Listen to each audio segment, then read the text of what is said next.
Hello everyone, welcome back to Maverick Mods. Got the tractor up and running, got the brush cutter hooked up, seems to be doing okay, need a little bit more work on it, but it's gonna do the job. Problem is, it's a little bit too big for certain areas on the property here, so we needed something else, something a little smaller. So that's gonna be the subject this week. Grab your popcorn, let's get started.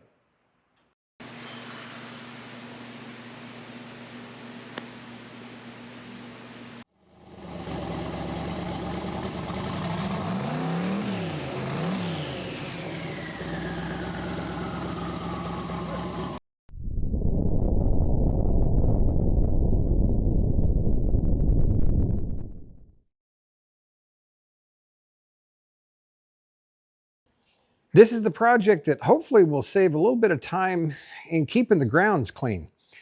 Found this, actually Mrs. Maverick found this on Facebook Marketplace for, can't beat the price. It's a 1975 John Deere 100, just a lawn tractor. I believe it's I don't think it's a 42 inch. I think it's a 36 inch cutting width, whatever. 8 horsepower, I think. It's seen some use. I think I can make it better. Let's give that a try.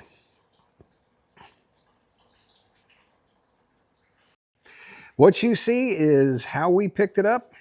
It definitely, first and foremost, it needs a battery, has no battery on it. The wiring is, well, it's kind of there. It's pretty well shot. I've been able to, the transmission works, at least I can shift through the gears and it will actually go into gear. So that's a good. The brakes seem to work. The mower deck will go up and down like it's supposed to. There is a PTO on this, and that I believe is this little lever right here. I haven't really investigated that yet. And I have no earthly idea what this little guy right here is. I'll have to play with that a little bit, see what that's supposed to do. So obviously it needs a little bit of work. Came without a seat. I've got a seat on the way. The tires hold air. The steering works.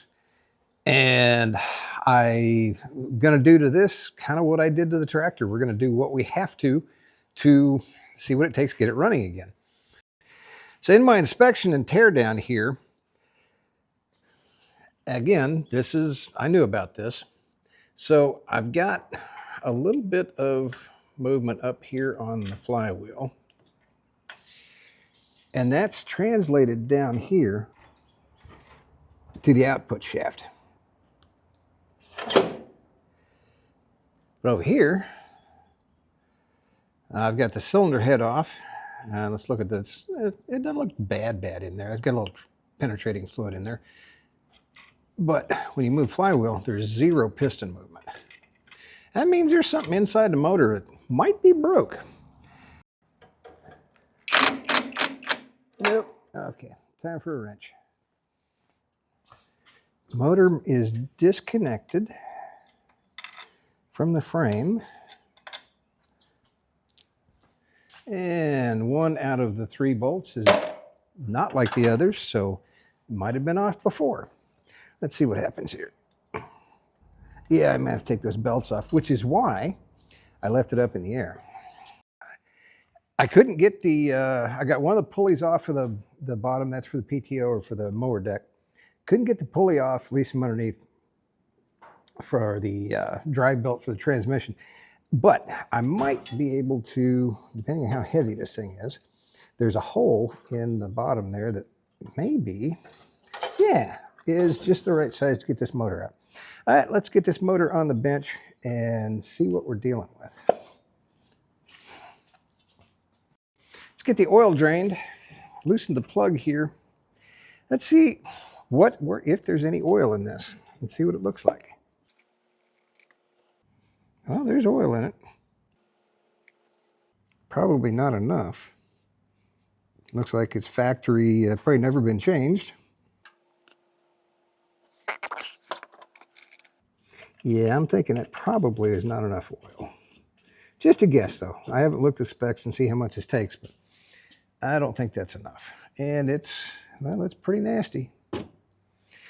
Well, one of the first things I see, the keyway on the crank does not line up with the slot in the pulley here. There we go. Well, there's the key.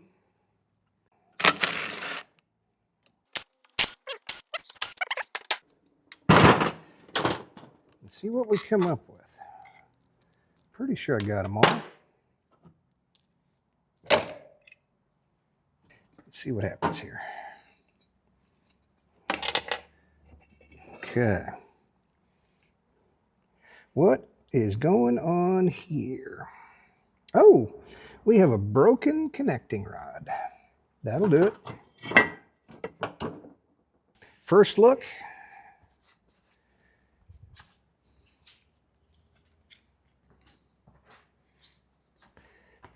This is yours and my first look. So what we got down here is we have a broken connecting rod right there. Okay, well, let's keep going and see just what it might take to get this engine back in service. So I had to do a little bit of cleaning up just to try and find the serial number on the engine, which I did find, not on any of the parts I cleaned, but I did find the serial number and the model number, so I can start looking for parts. And now that we've got it kind of on the bench and disassembled, we can take a look. Inside the case on both sides, and actually that doesn't even have to go there, actually looks good. There's one little spot right here that had an impact mark, and I've got the piece to that. And I think I could JB weld that back on. That just goes to an outside bolt hole, so I'm pretty sure I'm okay on that. Crankshaft. All right, let's start off. So piston, of course, it's got some vertical scoring on it. Air-cooled engine out in a field somewhere, to be expected. The piston looks in pretty good shape, and I haven't done an actual test, but it's got so far pretty good cylinder to piston to cylinder wall clearance. It looks good. Connecting rod, on the other hand, it's, well, yeah. I think it's seen better days. I'm not sure I could bring that back. Connecting rods are available, so that's good. Crankshaft, on the other hand, is not available. This is where it's going to get tricky, and this is the very first thing I'm going to do, is see if I can clean this up. There's a lot of aluminum transfer. Of course, the connecting rod does not have a bearing or a bushing. It's just aluminum. This is mostly aluminum transfer. I'm going to try and clean this up and see if I can clean and polish that. So far, I don't see any actual damage to the journal itself, but then again, that doesn't mean there isn't, just under that aluminum somewhere, doesn't mean there isn't something. So I'm going to work on this first, see if I can fix that, I can bring this engine back to life. The aluminum cleaned off of the shaft really nice. What I did is I used emery cloth, and I'll show you the process here in just a minute. Basically, I used emery cloth, which is probably somewhere in the neighborhood of about 220 grit, something like that. That was to get the aluminum off, and I'm down to steel, which is good. Now I'm going to polish it, and that'll get the very last. There's one little tiny spot that I want to look at, and what I'm doing is I'm taking some 400 grit, I'm wrapping it around the journal, and I've got some string here. This is easier than it looks, or it's not as easy as it looks, or something like that. So I just took some string, wrapped it around the sandpaper. Now I'm just going to take, and I'm just going to work this back and forth.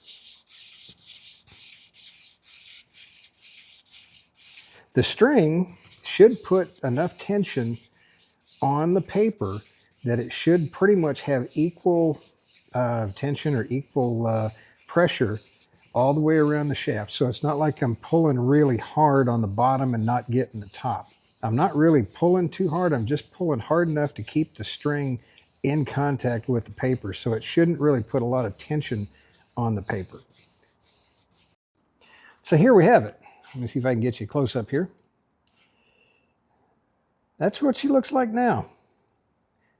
There's just a hint of discoloration on the bottom. You can't feel it with your fingers or your fingernail. So I'm not going to go any farther than that. And I'm pretty much, surface finish wise, I'm pretty much about where the main journals are, I think. So I'm going to stop right there. While I'm waiting for engine parts, I figured might as well make this a little bit more presentable. I'm not going for new. I'm not going for, a restoration. All I'm doing is, well, I'm going to repaint, to cover up some of the rust spots, keep the rust spots from getting any worse. And other than that, just kind of pretty it up a little bit. I figure, why not? All I'm using here is a piece of Scotch-Brite. I'm not going to go for any sandpaper. I'm not looking for, show quality work. All I'm trying to do is just make it look a little nicer. So let me get after it with Scotch-Brite and a little bit of paint. Let's see how it looks like when I'm done. Well, we got a couple of coats of paint on. It's not perfect. It's not meant to be perfect. But I prefer to pull tape when the paint's wet. And this might be kind of interesting because this is just kind of balanced precariously on my little modified table here. But I might be able to make this happen. Let's see.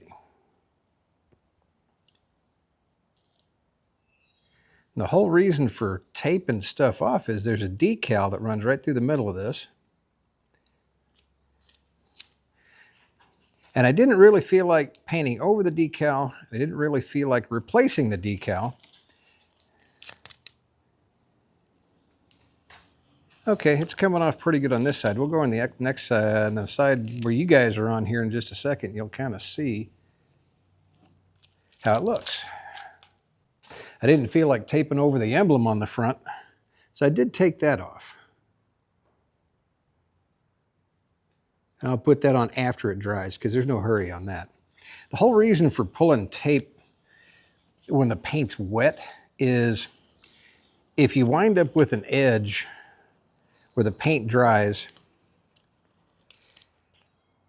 where the tape is, and you peel that back, you can chip the edge. So if you do wait until the paint dries, a lot of times you got to come along with a little razor blade right along the edge there.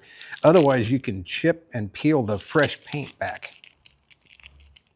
All right, you guys are a lot closer than 20 feet, and I suspect this is when it's done. This is going to be a 20-foot paint job. But even a 20-foot paint job, I mean, I still have, tiny standards. So I did go ahead and, tape off the parts that aren't supposed to be green.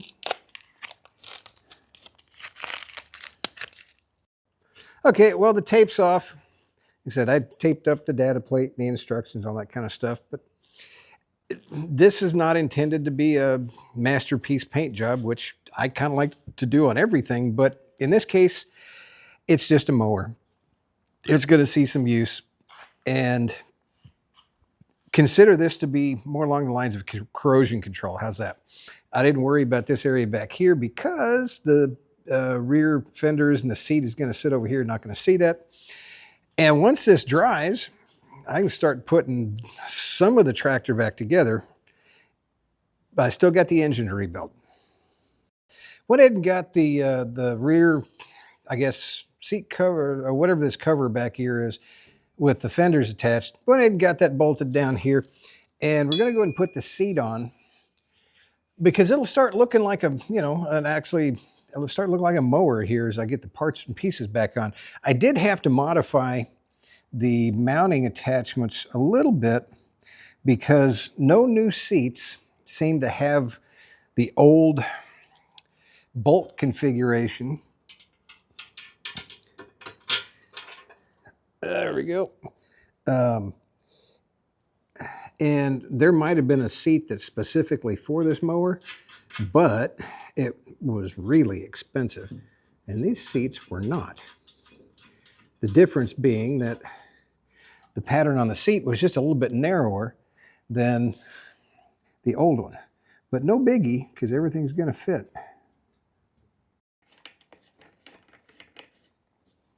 Okay. All right, that looks pretty good.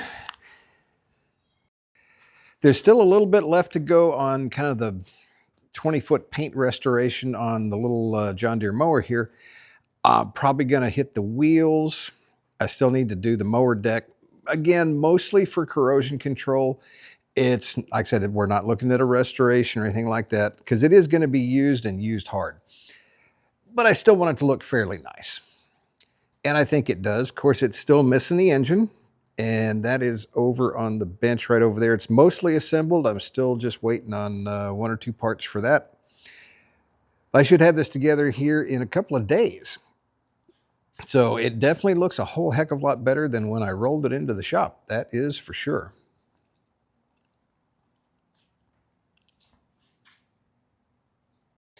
Well, that's going to do it for this week, guys. About halfway through my mower restoration. Should have it up and running here in a couple of days. And then we can put it to use because, boy, the grass is getting really tall out in the front and backyards. Certainly appreciate everybody tuning in every week, following along on my adventures and misadventures and, well, whatever this was.